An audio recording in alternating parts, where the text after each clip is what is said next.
Hi guys, welcome back to the 52 Men of the Bible video series here on our YouTube channel. Before we go any further, can I just remind you that if you haven't subscribed to the channel, please do so.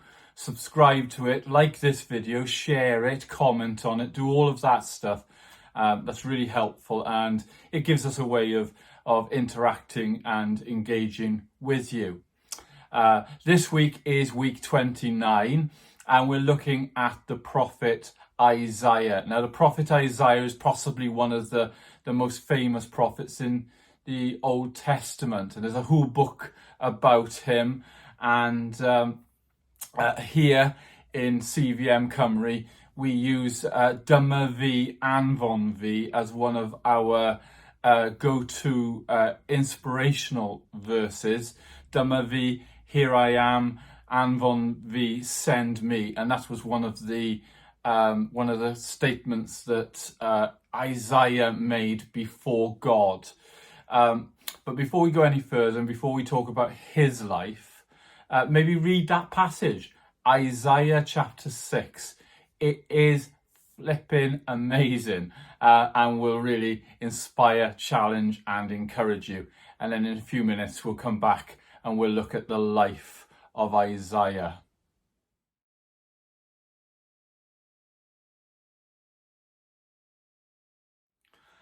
Okay guys, so this week we're looking at Isaiah, the prophet Isaiah. A very unique character, I have to say. Isaiah we could call a mover and a shaker.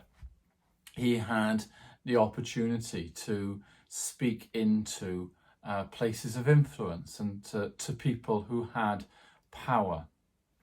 He was also living at a time that was incredibly unstable in the world at that time. It was a time when Judah was quite wealthy. It wasn't poor, but lots of people were poor. The people of the nation were suffering. They didn't have food to eat. They didn't have ways to build a life for themselves. They didn't have the means to provide for themselves. You had Romulus and Remus beginning to build the Roman Empire. It was where it was all starting. And so you had the Roman Empire beginning to emerge onto the world and bringing a lot of suffering with them.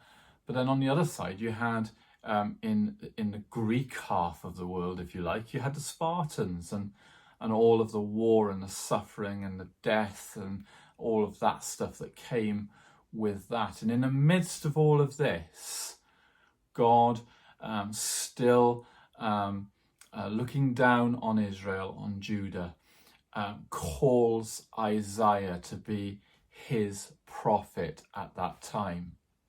And if you've read Isaiah chapter 6, you will realize how incredibly powerful that calling was. So Isaiah has this vision, and he sees God in all of his glory, something that wasn't very common.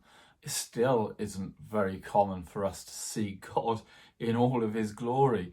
It's too much for man to bear.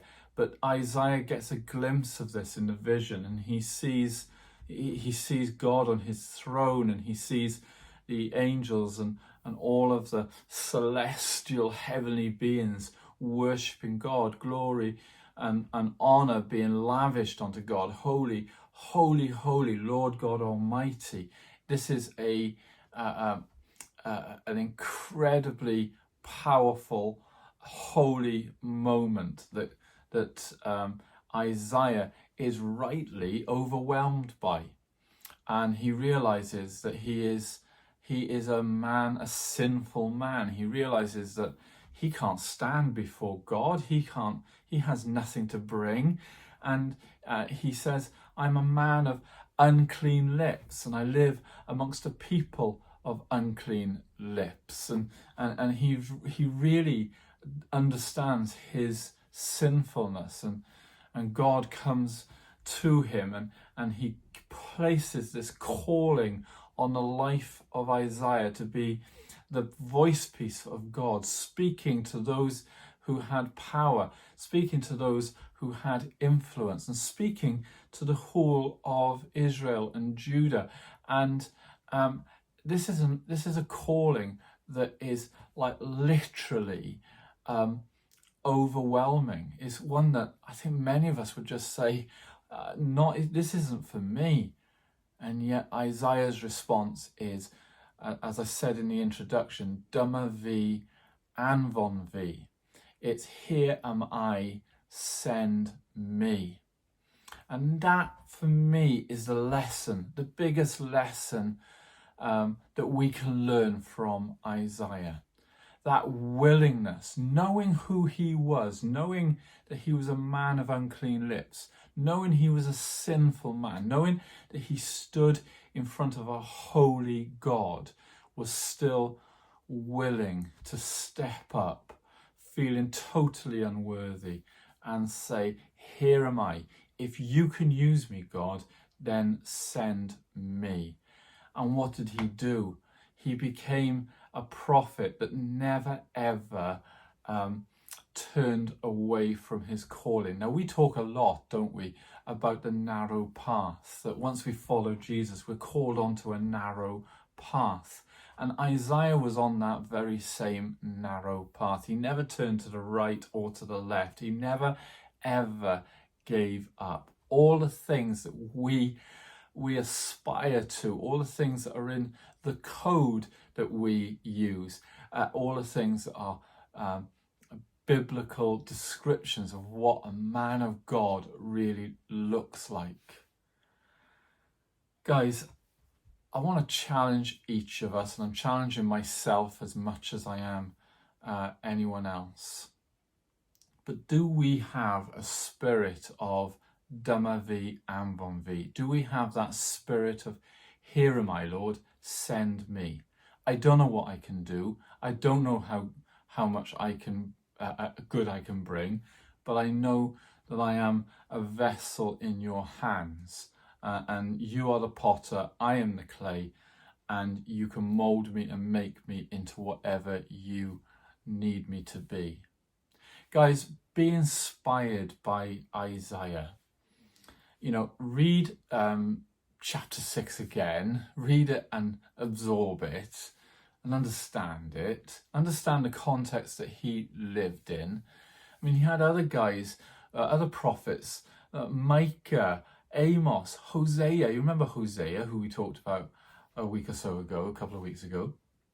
These were prophets at the same time. This was a tough time to be a follower of Jesus. And can I say, we are followers of Jesus in a tough time too.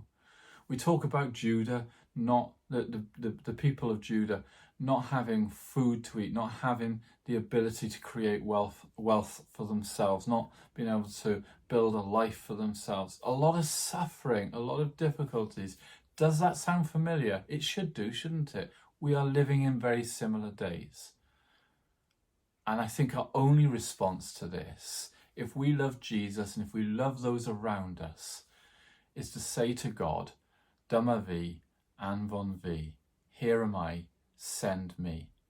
And let God choose what good we can bring to the world, where we can bring his gospel to make a massive difference in the world around us. Guys, have a great week. Enjoy your week. Think on with Isaiah, and just remember that we are the carriers of hope. No matter how difficult this world gets, however hard it is for people around us, we still carry that hope, and we still get to share it with those around us. Dyma fi anfon fi. Here am I, here are we. Send me, send us. Lord, I pray that you will help each of us to know where it is you want us to be and what it is you're calling us to do. I'll speak to you next week, guys. And as I say, have a great week.